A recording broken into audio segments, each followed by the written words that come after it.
Une femme PDG millionnaire voit deux petites filles vendre des bonbons et fond en larmes après avoir découvert qui est leur père. Avant que l'histoire ne commence, ou que la vie vous ait placé aujourd'hui, ce message est pour vous. Le vent de novembre coupait les rues de Manhattan alors que Sarah Mitchell poussait les portes vitrées de la tour d'affaires, ses talons de créateur claquant sur le trottoir froid. À 35 ans, elle avait tout ce qu'elle pensait vouloir. Une entreprise technologique florissante, un Penthouse avec vue sur Central Park, et un compte en banque qui lui permettait tous les luxes. Pourtant, alors qu'elle s'éloignait d'une autre réunion de conseil épuisante sur l'expansion internationale, elle ressentit ce vide familier que le succès ne pouvait combler. L'odeur de brownie frais la stoppa net. Deux petites filles étaient assises sur une couverture colorée étalée sur le trottoir. Leur pancarte faite à la main indiquait « Gâterie maison pour le médicament de grand-mère » avec une écriture enfantine appliquée. La fille aînée, d'environ 10 ans, comptait des pièces avec la précision d'une comptable chevronnée, tandis que sa jeune sœur, d'environ 8 ans, arrangeait brownies et biscuits avec un soin artistique. « Excusez-moi, mademoiselle » appela la fille aînée avec une confiance surprenante. « Voulez-vous goûter nos brownies ? Ils sont faits avec du vrai chocolat et beaucoup d'amour. » Sarah se sentit attirée par leur détermination innocente. Ce n'étaient pas des enfants des rues quémandant des aumônes. C'étaient des entrepreneuses dignes de leur but. La plus jeune leva les yeux, avec de grands yeux sombres qui semblaient bien trop sages pour son âge. « Quels sont vos noms, mes chéris ?» demanda Sarah en s'accroupissant à leur hauteur. « Je suis Emma Chen, et voici ma petite sœur, Lily » répondit la plus âgée. « Nous aidons notre grand-mère Rose à préparer ça tous les lundis, mercredis et vendredis après l'école. » Chen. Ce nom frappa Sarah comme un coup physique, mais elle garda son calme. « C'est merveilleux que vous aidiez votre grand-mère. »« Et vos parents ?» demanda-t-elle doucement, bien que son cœur s'emballât. Le visage de Lily s'assombrit. « Notre papa est allé au ciel quand nous étions très petites. Maman aussi. Maintenant, il n'y a plus que nous et grand-mère Rose, mais elle tombe malade parfois et a besoin d'un médicament spécial. » Emma hocha gravement la tête. Papa avait une maladie qui le rendait très faible. Il est mort il y a 5 ans, quand j'avais 5 ans et Lily seulement 3. Nous ne nous souvenons pas beaucoup, mais grand-mère nous raconte des histoires sur combien il nous aimait. Le monde de Sarah bascula. Le calcul était dévastateur. Si Emma avait 10 ans maintenant et que David était mort il y a 5 ans, elle examina le visage d'Emma plus attentivement. Ses yeux expressifs, qui portaient la même douce intelligence que David, la façon dont elle penchait la tête en réfléchissant, tout comme lui. « Ton père » murmura Sarah, la voix à peine audible. Quel était son nom complet ? David Chen, dit fièrement Emma. Grand-mère dit qu'il était l'homme le plus gentil du monde et qu'il aurait été le meilleur papa si seulement il n'était pas tombé malade. Le trottoir sembla tanguer sous les pieds de Sarah. David, son David, l'homme qu'elle avait quitté 7 ans plus tôt parce qu'elle avait trop peur de l'engagement, trop concentré sur la construction de son empire pour construire une vie. L'homme qui lui avait supplié de fonder une famille, qui la regardait avec ces mêmes yeux qui la regardaient maintenant à travers le visage de sa fille. « Mademoiselle, ça va ?» demanda Lily avec inquiétude en plongeant la main dans son petit sac à dos. « Vous avez l'air triste. Vous voulez un mouchoir ?» Sarah se rendit compte que des larmes coulaient sur son visage. Elle les essuya rapidement, submergée par l'ironie écrasante que les enfants de David étaient là, vendant des brownies pour payer les médicaments de leur grand-mère, alors qu'elle vivait dans le luxe, construit sur les rêves qu'elle avait refusé de partager avec leur père. « Je prends tout, » dit soudain Sarah, sortant son portefeuille de ses mains tremblantes. « Tout ? Combien ça fait ?» Emma avait l'air confuse. « Tout ? Mais ça fait 43 $. Voici 100, interrompit Sarah en pressant les billets dans les petites mains d'Emma. Gardez la monnaie. Vous êtes toutes les deux des jeunes filles incroyables, et votre père serait si fier. Alors que Sarah s'éloignait sur des jambes chancelantes, elle entendit Lily crier « Est-ce qu'on vous reverra, gentille dame ?»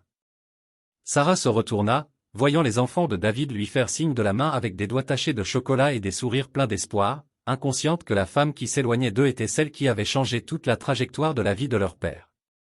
Le poids de ce qu'elle venait de découvrir s'abattit sur elle comme un raz-de-marée. David était parti, et ses filles seules au monde, luttant pour survivre tandis qu'elle avait tout et se sentait vide. L'univers, semblait-il, avait un cruel sens du timing. Combien de fois le destin avait-il essayé de la ramener vers David ? Et combien de fois avait-elle été trop aveugle pour voir ? Sarah atteignit à peine son bureau avant de s'effondrer dans son fauteuil exécutif, tout son corps tremblant. Elle regarda les billets de $100 encore crispés dans son sac, la monnaie de ce qu'elle avait donné à Emma. La fille de David. La brillante et déterminée fille de David qui vendait des brownies pour maintenir sa grand-mère en vie. Annulez tout, dit-elle à son assistante via l'interphone, la voix ferme. Toutes les réunions, tous les appels. Ne me dérangez pas. Mais Madame Mitchell, la conférence téléphonique de Tokyo est dans 1 heure. Annulez-la, Rebecca. Le nom de son assistante lui sembla un autre coup. Rebecca. David avait-il nommé la mère de ses filles comme son assistante? Ou était-ce une autre cruelle coïncidence dans une journée pleine de celle-ci? Seule dans son bureau, les doigts de Sarah tremblaient alors qu'elle ouvrait son ordinateur portable. Elle n'avait pas cherché le nom de David depuis des années, de peur de ce qu'elle pourrait trouver. Maintenant, elle devait tout savoir. L'avis de décès apparut en premier, daté du 15 mai 2024. David Chen, fils, mari et père bien-aimé, est décédé paisiblement à 28 ans après un courageux combat contre la maladie de Huntington. Il laisse dans le deuil sa femme Rebecca Martinez Chen, ses filles Emma, 3 ans, et Lily, 1 an, ainsi que sa mère Rose Chen. Sarah retint son souffle. Emma n'avait que 3 ans lorsque David est mort, pas 5, comme elle l'avait dit. Les enfants confondent souvent les âges et les dates, mais ce calcul la dévastait toujours. David était mort l'année dernière, pas il y a 5 ans, comme les filles le croyaient. Elle défila frénétiquement, trouvant d'autres pièces du puzzle.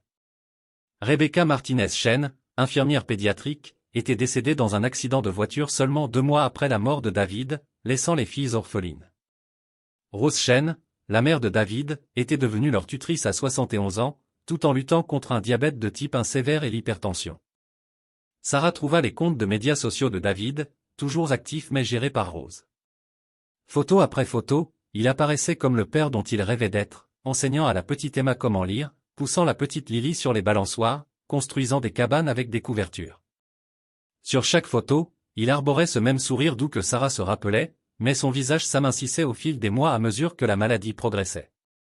Une photo la fit pousser un cri. David, visiblement fragile, était assis dans un lit d'hôpital tenant les 2 filles. La légende écrite par Rebecca disait, « Papa explique à Emma et Lily qu'il va devenir leur ange gardien. » L'amour dans cette pièce est infini.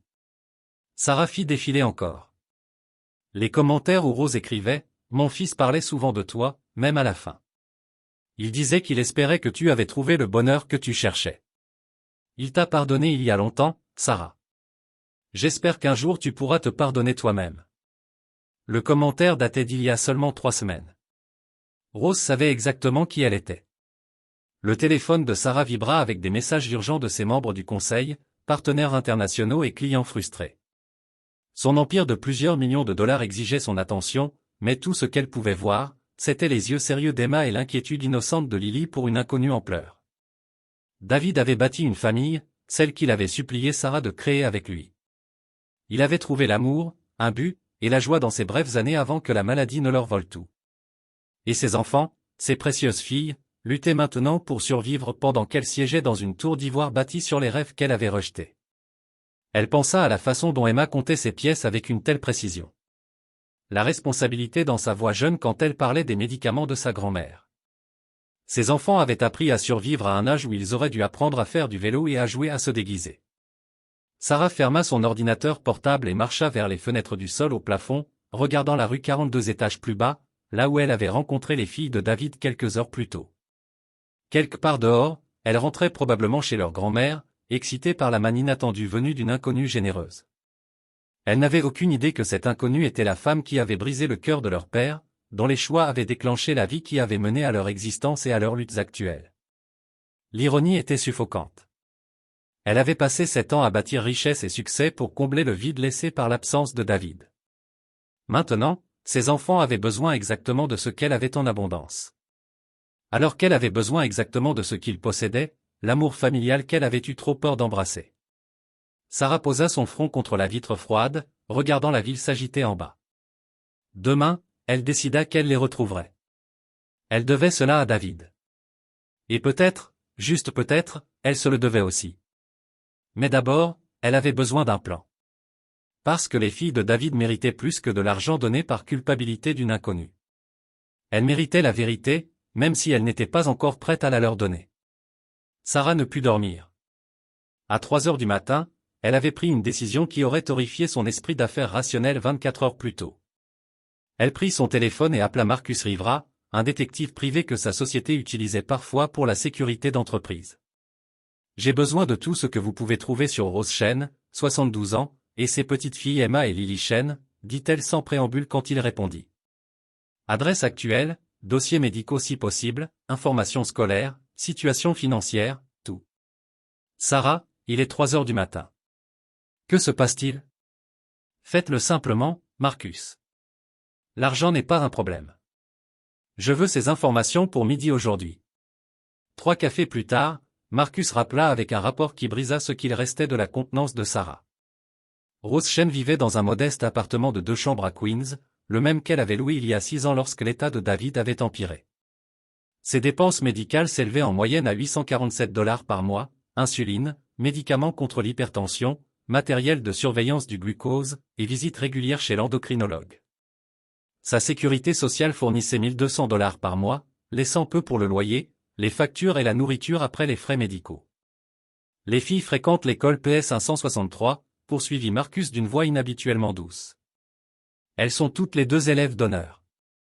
Emma a obtenu un score au 99e percentile au test standardisé et a dit à sa conseillère qu'elle voulait étudier la médecine pour guérir des maladies comme celle qui a tué son papa. Les professeurs de Lily la décrivent comme exceptionnellement artistique. Elle dessine constamment et crée des histoires élaborées à travers ses œuvres. Sarah serra le téléphone plus fort. Qu'en est-il de leur routine quotidienne? Elles prennent le bus à 7h15 et rentrent à 15h30. 3 après-midi par semaine, elles vont directement dans le quartier des affaires avec leur pâtisserie. Les enseignants disent qu'Emma semble souvent fatiguée et adopte des comportements protecteurs envers Lily qui semblent avancés pour son âge. Le détective fit une pause. Sarah, il y a autre chose. La conseillère scolaire a noté des inquiétudes concernant le niveau de stress d'Emma. Elle surveille la glycémie de sa grand-mère, aide aux injections d'insuline, et tient un journal détaillé des symptômes de Rose. La conseillère a écrit qu'Emma manifeste une parentification. Elle assume des responsabilités d'adulte inappropriées pour une enfant de 10 ans. Sarah se sentit mal. Alors qu'elle construisait son empire, la fille de David était devenue une aidante pour la femme qui l'élevait. Emma aurait dû jouer à la poupée, pas calculer les doses d'insuline. Et Lily utilise l'art pour réguler ses émotions. Ses dessins montrent toujours des familles complètes, 2 parents, enfants, grands-parents, même des animaux de compagnie. La prof d'art pense qu'elle traite son deuil et sa perte à travers des familles imaginaires où personne ne part.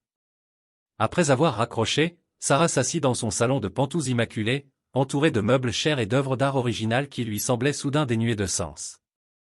Les enfants de David vivaient l'enfance qu'elle avait refusé à son père d'empêcher.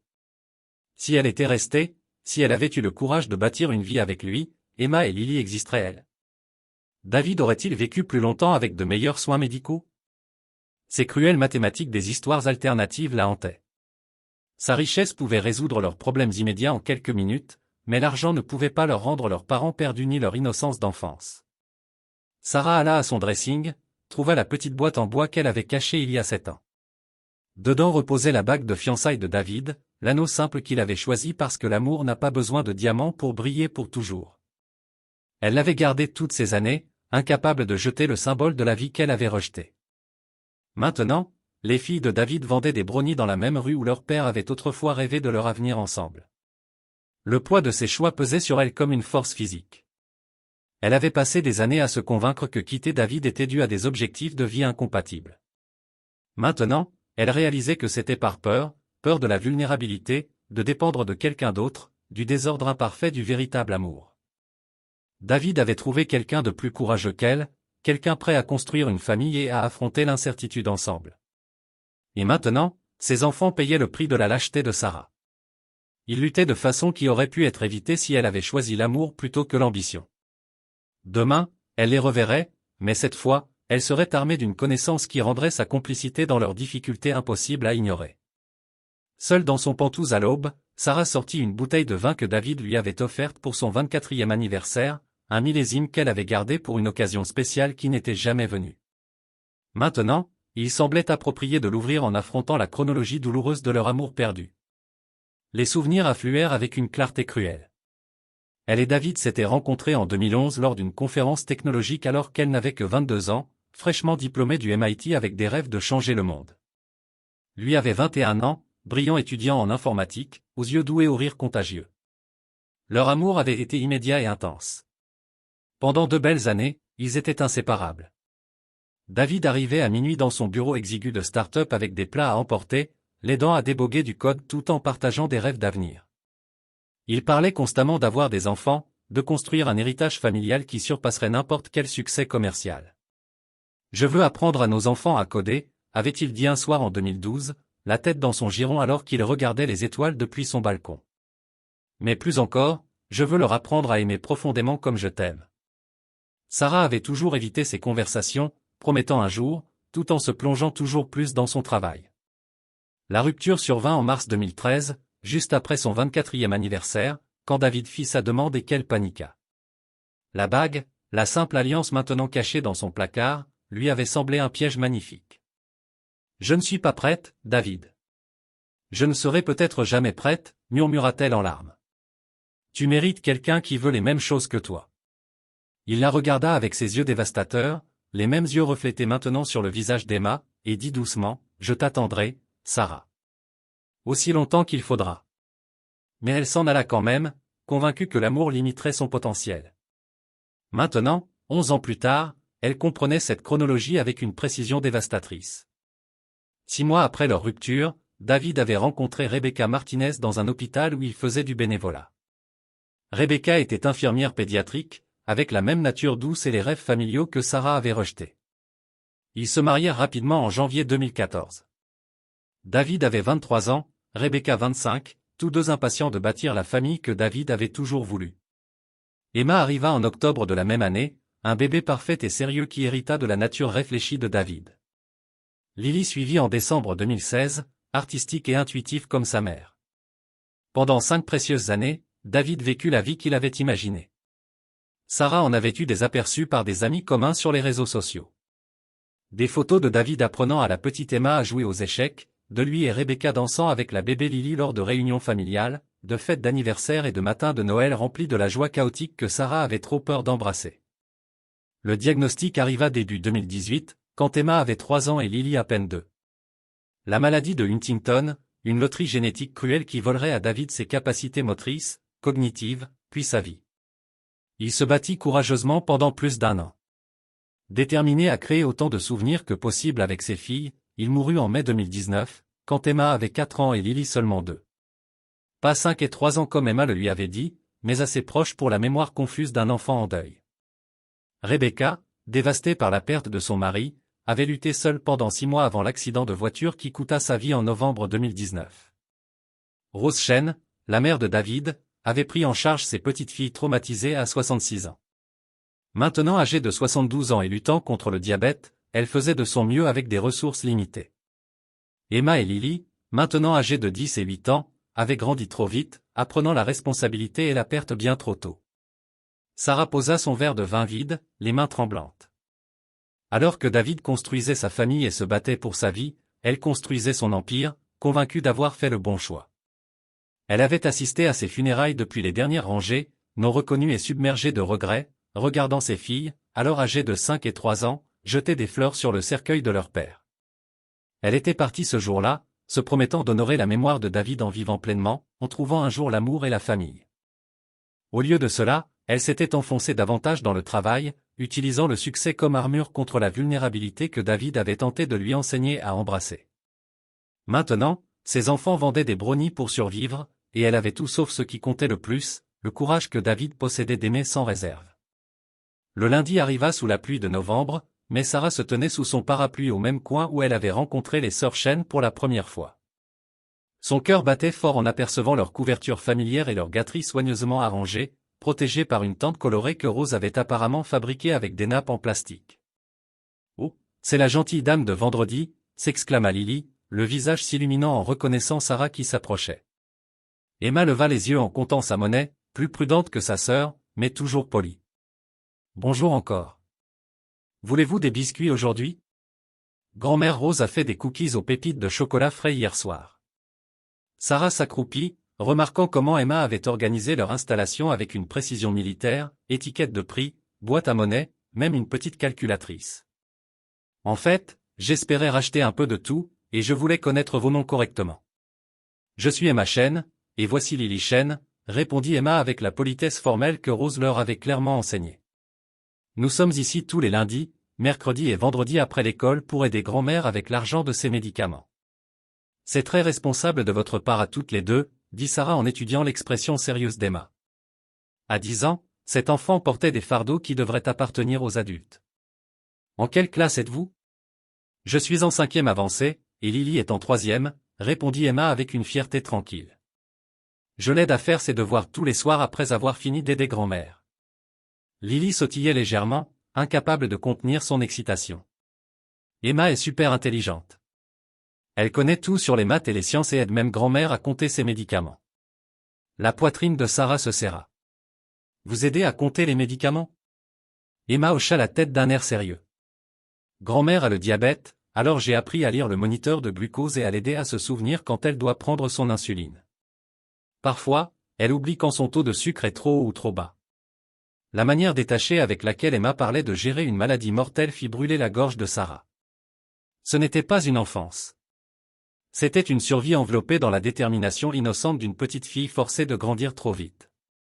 Est-ce que tu as le temps pour des activités scolaires? Des amis? Demanda Sarah doucement. L'expression de Lily s'assombrit légèrement. On ne peut pas faire d'activité après l'école parce qu'on doit venir ici puis aider grand-mère. Mais la prof d'Emma dit qu'elle est assez intelligente pour des programmes spéciaux. Quel genre de programmes spéciaux? Emma haussa les épaules, mais Sarah vit dans ses yeux un regard mélancolique. Il y a un camp scientifique l'été prochain et une équipe de compétition de maths, mais ça coûte de l'argent et ça prend du temps qu'on n'a pas. Sarah acheta pour $20 de cookies, l'esprit en ébullition. Ces enfants brillants manquaient d'opportunités parce qu'ils étaient trop occupés à être des adultes. Emma avait l'esprit analytique de David et l'instinct maternel de Rebecca, tandis que Lily possédait une âme artistique qui méritait de s'épanouir. « Que veux-tu faire quand tu seras grande ?» demanda Sarah. La réponse d'Emma vint sans hésitation. « Médecin. Je veux guérir des maladies comme celle qui a emporté notre papa, pour que d'autres enfants ne perdent pas leurs parents. » Lily ajouta doucement. « Je veux dessiner des images qui rendent les gens heureux quand ils sont tristes. » Sarah sentit son cœur se briser complètement. Ses enfants avaient hérité des meilleures qualités de David, sa compassion, son intelligence et sa détermination à rendre le monde meilleur. Ils prospéraient malgré des circonstances qui auraient écrasé la plupart des adultes. Ton papa serait très fier de toi. Tous les deux, dit Sarah, la voix chargée d'émotion. Emma étudia le visage de Sarah avec une intensité étonnante. Tu le connaissais? La question resta suspendue comme une mine antipersonnelle. Sarah n'était pas prête pour cette conversation. Pas encore.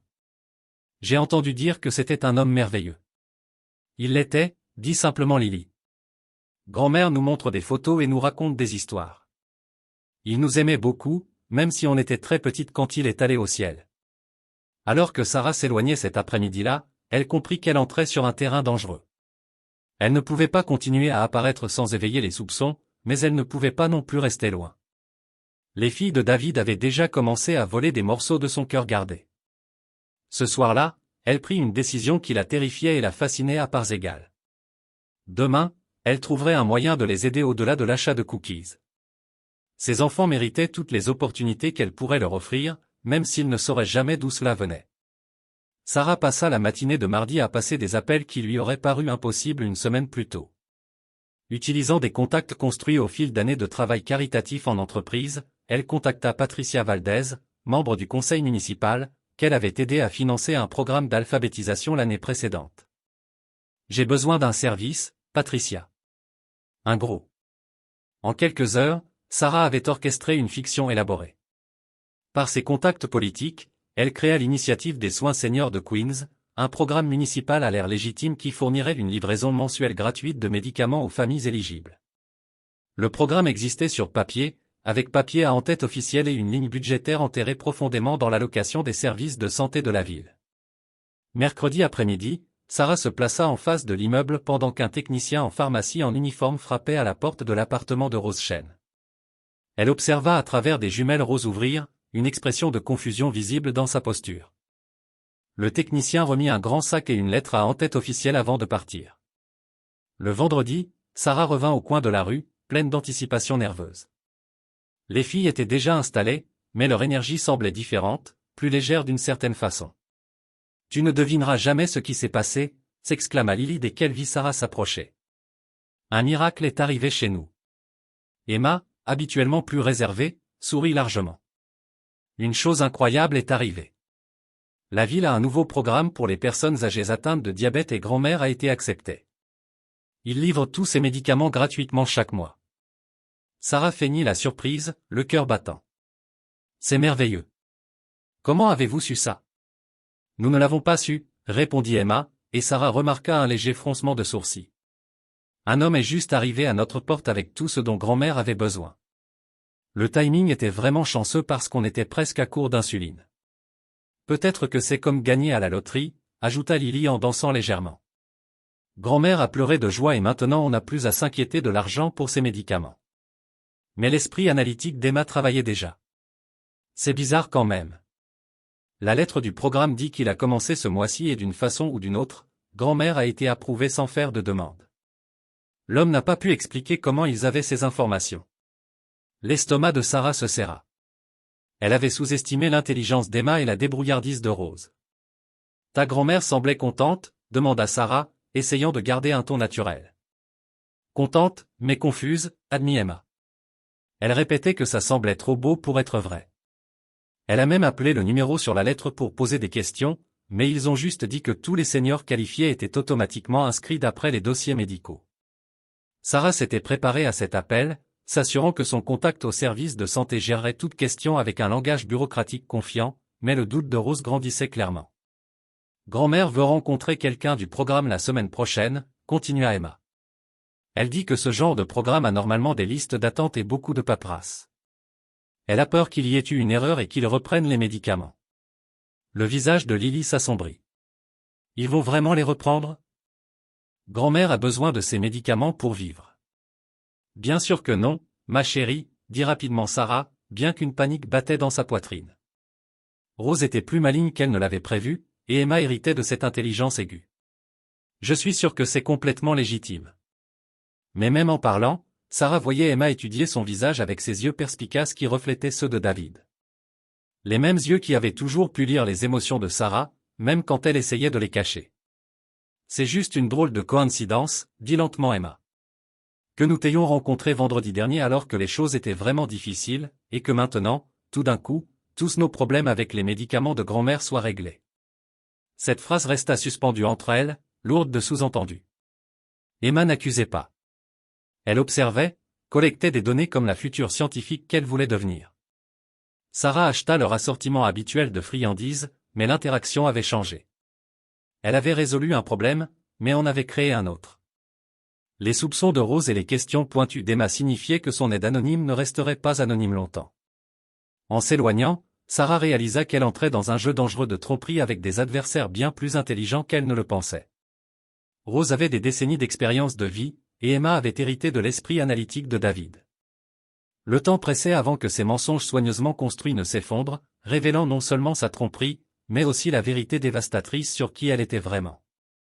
Le taux de sucre dans le sang de Rose Chen chuta à 2h47 du matin un jeudi, transformant un sommeil paisible en urgence vitale. Emma se réveilla et trouva sa grand-mère inconsciente sur le sol de la salle de bain, la peau moite et la respiration faible. « Grand-mère, grand-mère, réveille-toi !» Emma secoua frénétiquement Rose par les épaules avant de courir à la cuisine chercher le gel de glucose d'urgence. Quand Rose ne répondit pas, la formation médicale d'Emma prit le relais. Des connaissances qu'aucune fille de 10 ans ne devrait avoir. Elle composa le 911 avec des doigts tremblants tandis que Lily sanglotait dans l'embrasure de la porte. « Ma grand-mère est diabétique et elle ne se réveille pas », dit Emma calmement au répartiteur. « Son taux de sucre est probablement très bas. Nous avons besoin d'une ambulance tout de suite. » Les ambulanciers arrivèrent en quelques minutes, louant la rapidité d'esprit d'Emma en stabilisant Rose. À l'hôpital général de Queens, le médecin des urgences donna des nouvelles alarmantes. Rose avait besoin d'une intervention immédiate pour une acidocétose diabétique, mais son assurance ne couvrait pas le matériel spécialisé de surveillance ni le séjour prolongé nécessaire. Nous avons besoin d'une autorisation de paiement ou d'un adulte responsable pour signer les accords financiers, expliqua doucement le docteur Martinez à Emma, qui serrait la main de Lily dans la salle d'attente. Je suis responsable pour nous, dit Emma avec une dignité déchirante. Mais je n'ai pas d'argent pour les choses en plus. Ma chérie, tu as 10 ans. Nous avons besoin d'un parent adulte ou d'un tuteur qui puisse prendre les décisions médicales. La tenue d'Emma craqua enfin. Il n'y a que ma tante Linda en Arizona, mais elle est malade aussi et ne peut pas voyager. S'il vous plaît, ne laissez pas grand-mère mourir parce qu'on ne peut pas payer. Pendant ce temps, à travers Manhattan, Sarah reçut un appel inattendu du docteur Jennifer Walsh, cardiologue qu'elle avait rencontré lors d'événements caritatifs hospitaliers. Sarah, je t'appelle parce que je me suis souvenu de ton intérêt pour aider les familles défavorisées. Nous avons ici 2 jeunes filles dont la grand-mère a besoin de soins qu'elles ne peuvent pas payer. La plus grande a mentionné qu'elle vendait des pâtisseries pour l'argent des médicaments. Je me suis dit que tu connaissais peut-être des programmes d'aide. Le sang de Sarah se glaça. Comment s'appelle-t-elle? Emma et Lily Shen. Leur grand-mère Rose est en crise diabétique. Sarah était en voiture en quelques minutes, filant dans des rues désertes vers l'hôpital général de Queens. Elle trouva Emma et Lily blottis ensemble dans la salle d'attente pédiatrique. Le bras d'Emma protégeant sa sœur en sanglots. Les filles.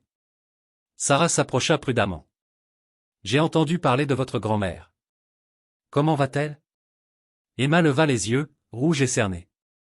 Comment savez-vous que nous étions ici? J'ai des amis qui travaillent à l'hôpital. Je suis venu dès que j'ai su. Le mensonge avait un goût amer sur sa langue, mais Emma était trop effrayée pour l'analyser en profondeur. Il demande 15 000 $ pour un traitement spécial, chuchota Emma. Nous n'avons pas 15 000 $. Nous n'avons même pas 15 $. Sans hésiter, Sarah s'approcha du bureau de facturation. Je suis ici pour le compte de Rose Shen. Je vais prendre en charge toutes les dépenses médicales. La préposée sembla confuse. Vous êtes de la famille? Je suis une amie de la famille grâce à un programme communautaire. Encore des mensonges, mais plus facile à gérer maintenant. Veuillez tout mettre sur ma carte. Alors que Sarah signait les formulaires d'autorisation, elle entendit une voix faible venir de la chambre de Rose. Emma, c'est toi, ma chérie? Emma courut au chevet de sa grand-mère, Lily juste derrière. Sarah suivit, restant près de la porte. Les yeux de Rose étaient plus clairs maintenant, bien qu'elle ait l'air fragile contre les draps blancs de l'hôpital. Qui a payé pour mon traitement? Demanda-t-elle directement. Une gentille dame d'un programme communautaire, répondit rapidement Emma. La même dame qui achète parfois nos cookies. Le regard de Rose se posa sur Sarah dans l'embrasure de la porte, une lueur d'étonnement mêlée de confusion. Sa voix, bien que faible, était pleine d'intelligence. Pourriez-vous vous approcher, ma chère? Je voudrais vous remercier comme il se doit. Sarah s'approcha à contre-cœur, et quand elle parla. Ce n'est pas un problème du tout, Madame Shen. Le corps entier de Rose se raidit. Cette voix, murmura Rose, étudiant le visage de Sarah avec une intensité croissante. Je connais cette voix de quelque part. Quel était votre nom? La question resta suspendue comme une bombe à retardement, Emma regardant curieusement et Lily bâillant contre l'épaule de sa sœur. Le monde soigneusement construit d'aide anonyme de Sarah était sur le point de s'effondrer, et elle vit dans les yeux de Rose que la vieille femme faisait déjà les liens dangereux. Les yeux de Rose se plissèrent tandis qu'elle scrutait Sarah avec l'intensité de quelqu'un dont l'instinct de survie s'était affûté au fil des décennies de difficultés. Sarah, murmura-t-elle à peine audible. Sarah Mitchell. Le visage de Sarah pâlit. Emma regardait les 2 adultes, sentant des courants sous-jacents qu'elle ne comprenait pas. Est-ce que vous vous connaissez? Demanda Emma, de plus en plus curieuse. La crise médicale de Rose avait affûté sa mémoire plutôt que de l'embrouiller. David parlait de toi, dit-elle prudemment, sa voix gagnant en force. Souvent. Tu comptais beaucoup pour lui. Les mains de Sarah tremblaient. Madame Shen, je crois que vous vous trompez. Les médicaments. Mon esprit est parfaitement clair, interrompit Rose d'un ton tranchant, déjouant la tentative de fuite de Sarah. Mon fils parlait de toi, même à la fin. La femme qui lui a brisé le cœur, celle qui est partie. Les yeux d'Emma s'écarquillèrent en absorbant cette révélation. Tu connaissais notre papa? La question directe de la fille de David fut un coup dur. Sarah regarda cet enfant brillant, l'enfant de David, et ne trouva pas de mots autres que des mensonges. Oui, Je connaissais ton père. Nous étions amis, il y a longtemps. Amis, la voix de Rose portait un amer savoir. C'est comme ça qu'on appelle ça maintenant. L'esprit analytique d'Emma s'emballait. Attends, donc tu connaissais papa et maintenant tu nous trouves par hasard en train de vendre des cookies, et ensuite grand-mère reçoit ses médicaments gratuitement juste après qu'on t'ait rencontré? Les connexions se formaient trop vite dans l'esprit acéré d'Emma. Sarah voyait l'intelligence de David briller dans les yeux de sa fille alors qu'elle traitait l'information avec une précision effrayante. Parfois, il y a des coïncidences, dit faiblement Sarah. Je ne crois pas à autant de coïncidences, répondit Emma avec une franchise déconcertante. Tu n'es pas juste une gentille dame qui achète des cookies, n'est-ce pas? Avant que Sarah ne puisse répondre, une infirmière entra pour vérifier les signes vitaux de Rose, offrant un répit momentané. Mais la poigne de Rose sur la main d'Emma se resserra. Emma, ma chérie, dit doucement Rose. Demain, quand tu rentreras de l'école, je veux que tu regardes dans le placard de ma chambre. Il y a un album photo sur l'étagère du haut. Regarde-le attentivement. Le cœur de Sarah se serra. Elle savait exactement ce qu'Emma allait trouver dans cet album. Des photos de la vie de David, y compris leur temps ensemble. Des preuves qui dévoileraient chaque mensonge qu'elle avait raconté. Pourquoi, grand-mère, demanda Emma. Parce que, répondit Rose, les yeux ne quittant jamais le visage de Sarah. Je pense que tu vas trouver des photos très intéressantes de personnes que ton père aimait. Des personnes qui ont été très importantes pour lui. La menace était claire. Rose donnait à Sarah une chance de dire la vérité avant qu'Emma ne découvre tout par elle-même. Mais Sarah n'était pas prête pour cette conversation. Pas prête à expliquer à la fille de David comment son égoïsme avait façonné toute la trajectoire de vie de leur père. Je dois y aller, dit rapidement Sarah. Je suis contente que vous alliez mieux, Madame Chen. Oh, nous allons nous revoir très bientôt, répondit Rose avec un sens appuyé. N'est-ce pas, Sarah? Alors que Sarah fuyait l'hôpital, elle réalisa que son plan soigneusement construit s'était complètement effondré. Rose savait exactement qui elle était, et l'esprit brillant d'Emma remettait déjà tout en question. Demain, la fille de David verrait des photos qui révéleraient la vérité. Sarah n'était pas assez courageuse pour parler. Le masque d'ange gardien anonyme était tombé. Bientôt, elle devrait affronter la conversation dévastatrice qu'elle avait évitée, expliquant aux enfants de David que la femme qui les aidait était la même qui avait brisé le cœur de leur père et changé le cours de toute sa vie. Le jugement qu'elle redoutait arrivait, et cette fois, il n'y aurait nulle part où se cacher. Emma trouva l'album photo exactement là où Rose l'avait dit. Assise en tailleur sur le sol de la chambre de sa grand-mère, elle ouvrit la couverture en cuir usé avec des doigts curieux. Les premières photos montraient son père jeune, riant, confiant, plein de vie. Mais c'est la troisième page qui fit couper le souffle à Emma. Voici son papa, le bras autour d'une jeune femme aux cheveux foncés et aux yeux familiers. La femme portait un collier argenté distinctif, le même que celui qu'Emma avait remarqué sur la gentille dame qui achetait leurs cookies. Emma feuilleta frénétiquement plusieurs pages. Photo après photo montrait son père avec cette femme. Au restaurant, en randonnée, lors de ce qui semblait être des cérémonies de remise de diplôme, ils paraissaient heureux et amoureux, comme les couples de contes de fées dans les dessins de Lily. La femme, c'était Sarah. La Sarah qui était apparue mystérieusement dans leur vie au moment même où leurs problèmes commençaient à se résoudre. Oh mon Dieu, murmura Emma, son esprit de 10 ans s'emballant pour assimiler les implications. Quand Rose revint de l'hôpital le lendemain, Emma l'attendait, l'album étalé sur la table de la cuisine. C'était la petite amie de papa, n'est-ce pas? Demanda Emma sans détour. La dame qui achète nos cookies. C'est pour ça que tu as reconnu sa voix. Rose s'assit lourdement sur sa chaise, portant bien ses 72 ans. Elle était plus que sa petite amie. Ma chérie, ils étaient fiancés. Le monde d'Emma bascula. Fiancés? Mais s'ils allaient se marier, pourquoi ne l'ont-ils pas fait? Et pourquoi elle nous aide maintenant? Ton père l'aimait beaucoup, dit Rose avec précaution. Mais elle l'a quitté. Elle a choisi sa carrière plutôt que de fonder une famille avec lui. Les pièces du puzzle s'emboîtèrent avec une clarté dévastatrice. Donc si elle s'était mariée avec papa, nous n'existerions pas. Et si elle ne l'avait pas quitté, continua Rose doucement. Il n'aurait peut-être jamais rencontré ta mère. La vie est compliquée, Emma. Les gens font des choix qui résonnent dans le temps de façons inattendues. Emma fixa les photos, voyant le bonheur de son père avec cette femme qui avait tout abandonné. Elle nous a menti, Elle a fait semblant d'être une étrangère alors qu'elle savait exactement qui nous étions. Oui, admit Rose. Mais Emma, je pense qu'elle essaie d'aider parce qu'elle regrette ce qu'elle a fait. Parfois, les gens portent la culpabilité pendant des années et cherchent des moyens de réparer. L'esprit analytique d'Emma travaillait à toute vitesse. Le programme de médicaments.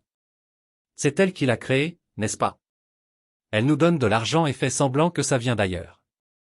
Rose hocha tristement la tête. Je le crois, oui. Emma se sentait trahie, manipulée, et étrangement le cœur brisé en même temps. Cette femme avait connu leur père intimement, avait fait partie de sa vie avant même qu'Emma et Lily existent.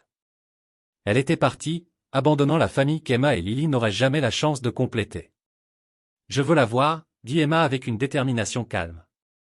Je veux savoir pourquoi elle a quitté notre papa et pourquoi elle pense pouvoir réparer ça maintenant en achetant des cookies et en jouant la comédie. Rose regarda l'expression triste de sa petite fille et reconnut la ténacité de David. Tu es sûre, ma chérie? J'ai besoin de réponses, mamie. Des vraies cette fois. La confrontation eut lieu lundi après-midi. Emma et Rose attendaient près du stand à cookies, mais cette fois, elles ne vendaient rien. Emma serrait l'album photo contre sa poitrine comme une armure. Quand Sarah s'approcha avec son habituel sourire forcé, la voix d'Emma brisa la façade comme un coup de glace. Il faut qu'on parle. Le visage de Sarah pâlit en voyant l'album. Emma, je peux expliquer. Peux-tu? La voix d'Emma, 10 ans seulement, portait une colère qui aurait dû appartenir à quelqu'un de bien plus âgé. Peux-tu expliquer pourquoi tu nous as menti pendant des semaines? Pourquoi tu as fait semblant d'être une étrangère alors que tu étais fiancée à notre père? Rose posa une main protectrice sur l'épaule d'Emma. Assieds-toi, Sarah. Il est temps de dire la vérité. Sarah s'effondra sur le banc en face d'elle, son monde soigneusement construit s'écroulant. Je voulais vous le dire, mais je ne savais pas comment. Tu ne savais pas comment dire que tu étais la femme qui a brisé le cœur de notre père. Les mots d'Emma étaient précis. Chirurgicaux. Tu ne savais pas comment dire que tu étais la raison pour laquelle papa a dû trouver quelqu'un d'autre pour l'aimer. Emma, ce n'est pas aussi simple. Ça me paraît assez simple, moi. Emma ouvrit l'album, montrant des photos du bonheur radieux de son père avec Sarah. Il t'aimait. Il t'aimait vraiment. Et toi, tu as tout gâché. Les yeux de Sarah se remplirent de larmes. J'avais peur. J'étais jeune, stupide, et terrifié par l'engagement. Je pensais avoir tout le temps du monde pour comprendre. Mais tu n'avais pas le temps, dit Emma avec une clarté dévastatrice. Parce que papa est tombé malade et est mort, et maintenant nous sommes orphelines qui vendent des cookies pour garder mamie en vie pendant que tu vis dans un appartement chic à t'apitoyer sur ton sort. L'honnêteté brutale frappa Sarah comme des coups physiques. Cet enfant, la fille brillante et farouche de David, tenait un miroir aux 7 années de lâcheté et de regret. Tu as raison, murmura Sarah. Tout ce que tu dis est vrai. J'ai fait la pire erreur de ma vie, et maintenant toi et Lily en payez le prix. Nous ne le payons pas. Emma corrigea vivement. Nous le vivons. C'est notre vie.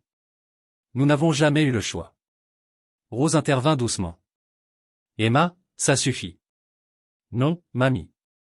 Elle doit entendre ça. Emma se pencha en avant, ses yeux flamboyants d'intelligence et de douleur. On ne peut pas acheter le pardon avec des cookies et des programmes de médicaments. Tu ne peux pas réparer ce que tu as brisé en prétendant être notre amie. Sarah sanglotait maintenant, mais Emma n'avait pas fini. Est-ce que tu l'as vraiment aimé? Ou était-ce juste pratique, en attendant de trouver mieux? Je l'aimais plus que ma propre vie, répondit Sarah entre les larmes.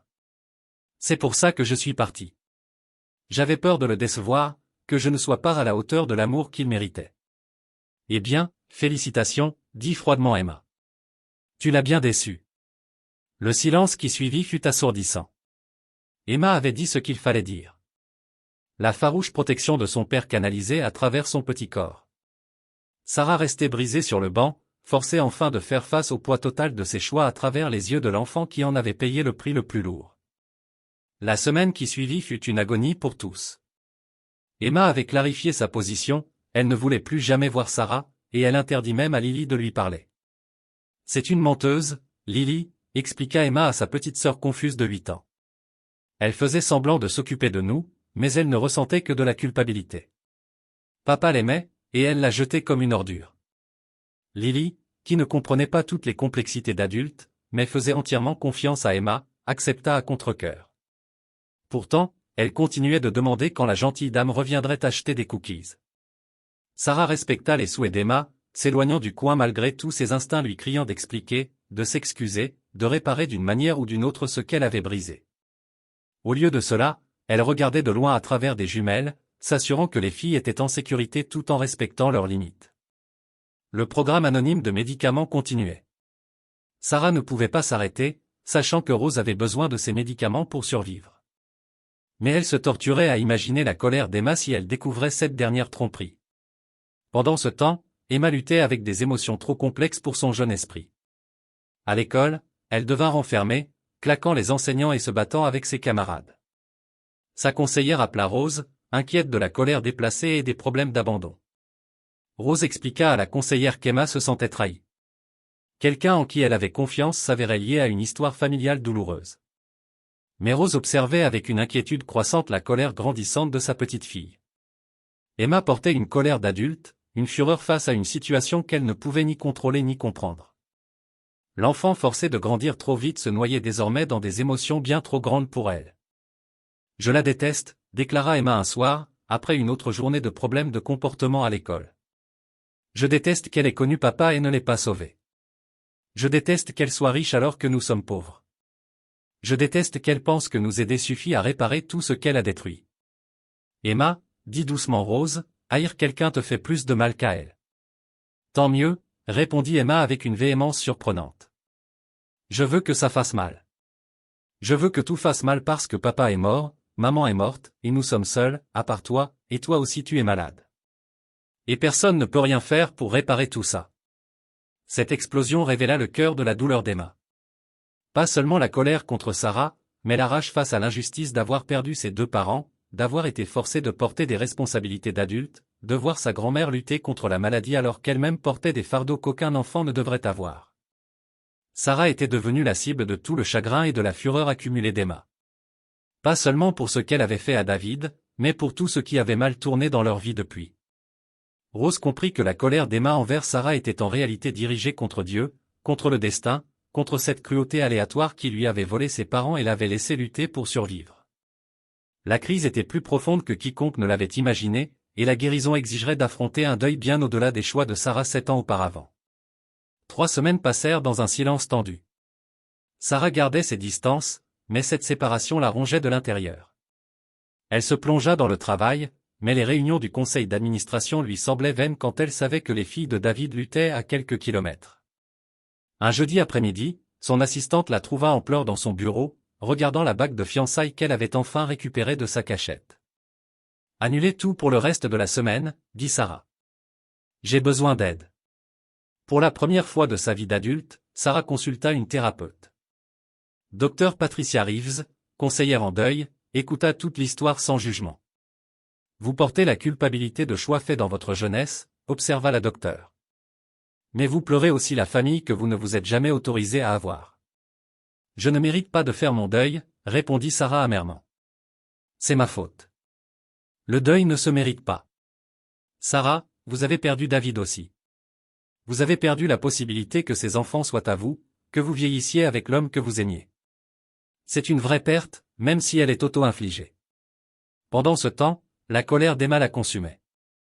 Elle avait été suspendue de l'école pour bagarre, et Rose était à bout. L'enfant, qui avait été mature au-delà de son âge, agissait désormais d'une façon qui effrayait tout son entourage. « Je ne peux pas arrêter d'être en colère », confessa Emma à Rose un soir. « J'essaie, mais ça devient juste de plus en plus gros. » Rose serra sa petite fille dans ses bras tandis qu'elle sanglotait. « Ma chérie, tu n'es pas seulement en colère contre Sarah. Tu es en colère contre tout ce qui est arrivé à notre famille. Mais c'est plus facile d'être en colère contre elle, » murmura Emma. « Parce qu'elle est toujours en vie, et je peux vraiment lui crier dessus. Je ne peux pas crier sur papa parce qu'il est mort. Je ne peux pas crier sur maman parce qu'elle nous a quittés. » Le cœur de Rose se brisa, réalisant qu'Emma portait une rage envers la mort de ses parents qu'elle n'avait jamais pu exprimer.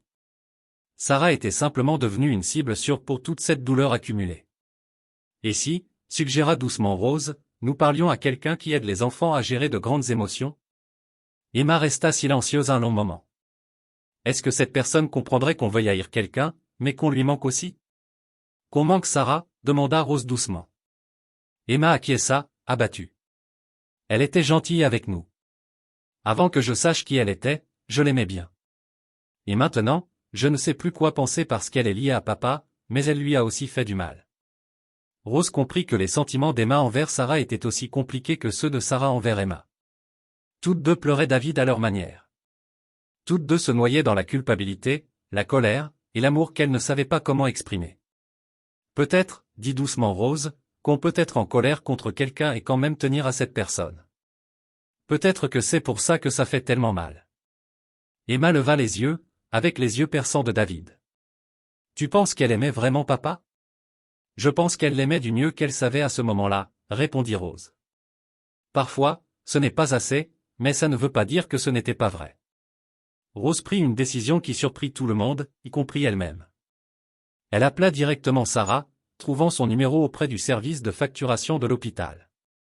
Il faut qu'on se voie, dit Rose sans préambule quand Sarah répondit.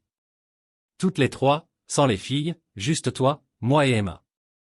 La voix de Sarah semblait celle d'une personne qui pleurait depuis des semaines. Madame Chen, Emma a clairement dit qu'elle ne veut pas me voir. Emma se noie dans une colère qui est plus grande que toi, moi, ou même David, répondit Rose fermement. Elle suit une thérapie et sa thérapeute pense qu'une conversation contrôlée pourrait l'aider à gérer ses émotions. La rencontre eut lieu à Riverside Park, sur un banc qui donnait sur l'East River, où David avait autrefois emmené la petite Emma pour nourrir les canards. Rose avait choisi l'endroit délibérément, un terrain neutre, chargé de souvenirs positifs. Emma arriva, serrant un carnet contre elle, le visage marqué par la détermination. Sarah avait l'air épuisée, son habituel aspect soigné remplacé par des cernes et des mains tremblantes. « J'ai des questions », annonça Emma immédiatement. « Et je veux des vraies réponses. »« D'accord, » dit Sarah doucement. « Je répondrai à tout ce que tu veux savoir. »« Tu aimais assez mon père pour l'épouser ? » ?»« Oui, plus que je ne pensais pouvoir aimer quelqu'un. »« Alors pourquoi es-tu partie ?» Sarah prit une inspiration tremblante. « Parce que j'avais peur de ne pas être à la hauteur de cet amour. Je pensais que si j'essayais d'être ce dont il avait besoin, je finirais par le décevoir. » Emma nota quelque chose dans son carnet. « Tu savais pour nous avant de nous voir vendre des cookies ? » Non. Je n'avais aucune idée que David avait des enfants avant ce jour-là. Que as-tu pensé quand tu l'as su ? La voix de Sarah se brisa. J'ai pensé que j'étais la plus grande idiote qui ait jamais vécu. J'ai jeté la chance d'être votre mère alors que vous étiez toutes les deux si belles, si intelligentes, et tout ce dont David avait rêvé pour ses enfants. Le crayon d'Emma s'arrêta un instant. Tu voulais être notre mère ? Demanda-t-elle. Je voulais être digne d'être votre mère, mais j'avais trop peur d'essayer quand ça comptait vraiment. Pour la première fois, l'expression hostile d'Emma s'adoucit un peu. Notre thérapeute dit, parfois, les gens prennent de mauvaises décisions parce qu'ils ont peur, pas parce qu'ils sont de mauvaises personnes. Ton thérapeute est très sage. Emma leva les yeux de son carnet. Je suis encore très en colère contre toi. Tu as tout à fait le droit de l'être, mais moi aussi. Elle chercha ses mots avec difficulté. Tu me manques. Avant que je sache qui tu étais gentil avec nous. Tu écoutais quand je parlais de science, et tu achetais les dessins de Lily. Sarah essuya ses yeux. Tu me rappelles tellement ton père. Tu as sa curiosité et sa gentillesse. Grand-mère dit que tu aides encore avec ses médicaments. Sarah acquiesça sans nier. Pourquoi ? Demanda Emma. Parce que ta grand-mère doit rester en bonne santé pour s'occuper de toi. Et parce qu'aider ta famille est la seule façon que je connaisse pour honorer la mémoire de ton père. Emma ferma son carnet. Je ne te pardonne pas encore, mais peut-être. Peut-être que je n'ai pas à te détester pour toujours non plus. Ce n'était pas une réconciliation, mais c'était un début. Au cours des mois suivants, Sarah prouva son engagement par sa constance plutôt que par de grands gestes. Elle venait chaque mercredi et vendredi, non pas pour acheter des cookies, mais simplement pour prendre des nouvelles de la famille à une distance respectueuse. Parfois, Emma la reconnaissait par un bref signe de tête. D'autres fois, elle faisait semblant de ne pas la voir. Mais Sarah ne manqua jamais un jour, ne cherchant jamais à forcer plus d'interaction que ce qu'Emma était prête à donner. La percée arriva de manière inattendue un après-midi pluvieux d'octobre. Emma peinait sur un projet complexe pour la foire scientifique à propos des maladies génétiques, en particulier la maladie de Huntington. Elle avait étudié la maladie de son père, essayant de comprendre cette maladie qui lui avait volé son père. Rose trouva Emma en pleurs sur des papiers de recherche éparpillés et suggéra peut-être que Sarah pourrait aider. Elle a des contacts dans des centres de recherche médicale. La fierté d'Emma combattait son désespoir. Le projet devait être rendu dans 2 jours, et elle se noyait dans un langage technique qu'elle ne pouvait déchiffrer. Finalement, elle accepta que Rose appelle Sarah. Sarah arriva en moins d'1 heure, sans argent ni solution miracle, mais avec patience et une expertise sincère. Elle s'assit par terre à côté d'Emma, expliquant des concepts génétiques complexes en termes qu'une brillante enfant de 10 ans pouvait comprendre. La maladie de ton père n'est la faute de personne, dit doucement Sarah pendant qu'elle travaillait. C'est une question de hasard génétique, comme lancer les dés avec un résultat que personne ne peut prévoir ni empêcher. Est-ce que je pourrais la voir aussi, demanda Emma, la question qu'elle avait trop peur de poser. Il y a des tests quand tu seras plus grande, si tu le souhaites. Mais Emma, même si tu portes ce gène, cela ne définit pas ta vie. Tu fais déjà une différence en comprenant tout cela. Elles travaillèrent ensemble pendant 3 heures. Sarah ne força pas de conversation personnelle ni d'excuses. Elle aida simplement la fille de David à suivre la passion scientifique qu'elle avait héritée de lui.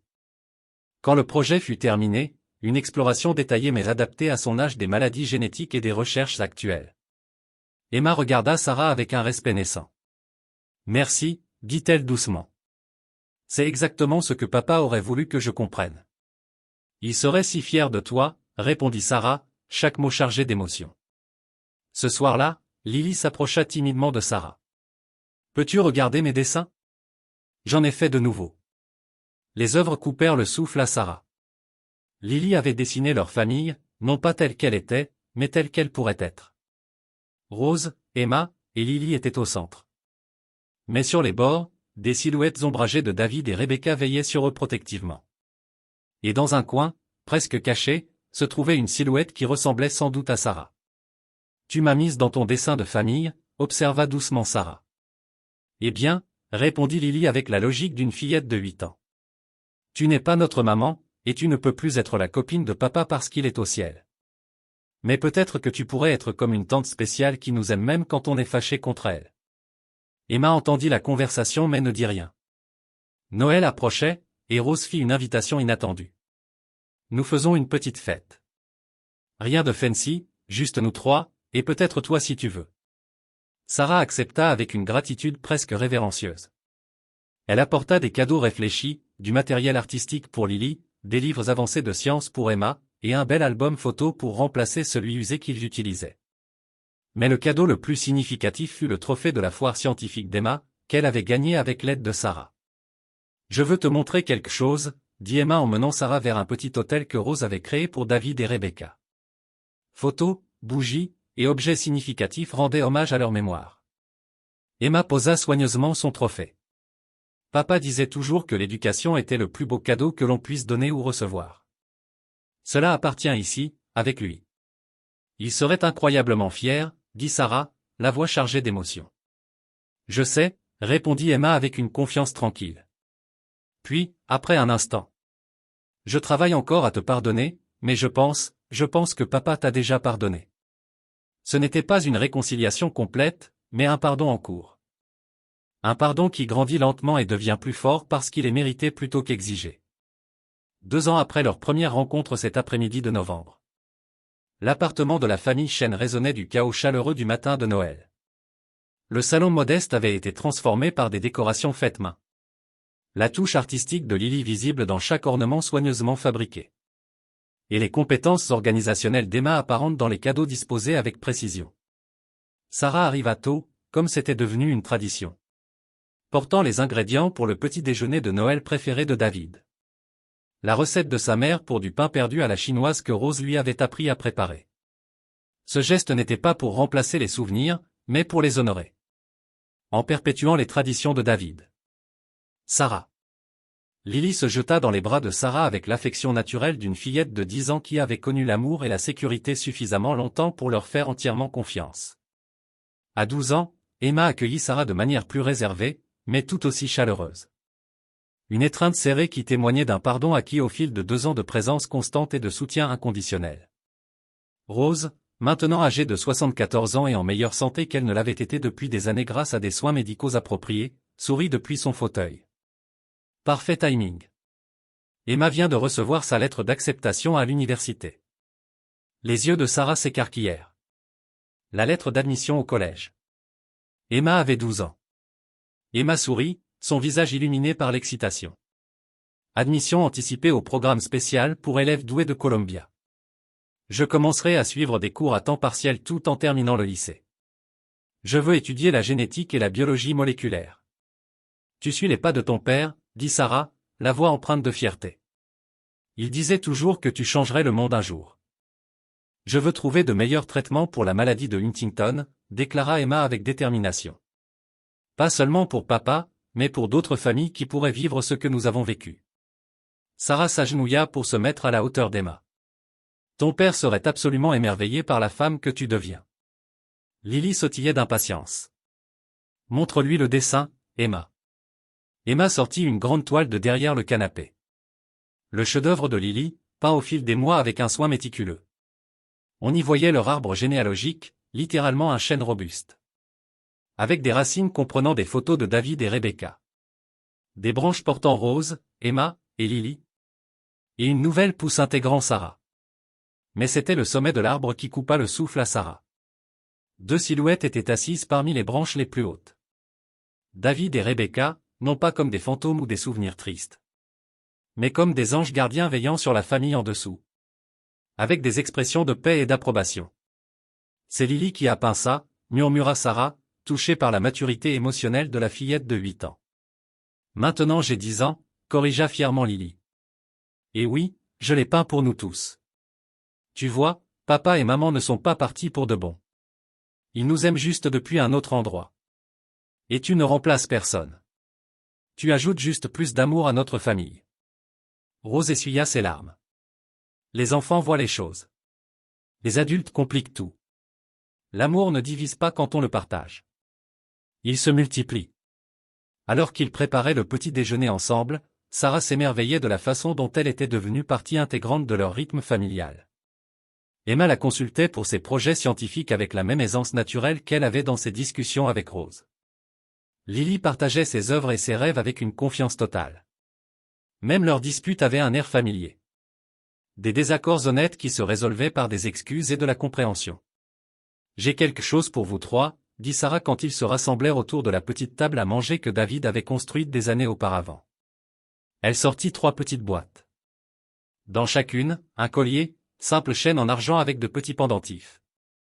Celui d'Emma portait une double hélice d'ADN, en hommage à ses passions scientifiques. Celui de Lily arborait une minuscule palette d'artiste avec de véritables taches de peinture conservées sous verre. Celui de Rose portait un arbre de vie miniature. Et celui de Sarah, ajouta-t-elle en montrant son propre collier, un simple cœur avec le mot « famille » gravé en caractères chinois que Rose lui avait appris à lire. Ça veut dire que je fais partie de cet arbre aussi, si vous voulez bien de moi. Emma fut la première à parler, sa voix ferme et sage au-delà de ses années. Tu sais ce que j'ai compris en thérapie? J'étais en colère contre toi parce que tu as quitté papa. Mais j'étais aussi en colère parce que tu nous as trouvés. Parce que quand tu es arrivé, j'ai dû arrêter de faire semblant qu'on allait bien tout seul. Elle attacha soigneusement son collier. On n'allait pas bien. On survivait, mais on ne s'épanouissait pas. Tu ne nous as pas juste donné de l'argent ou aidé à régler nos problèmes. Tu nous as donné la permission de rêver plus grand, de croire qu'on méritait plus que juste s'en sortir. Lily hocha la tête sérieusement.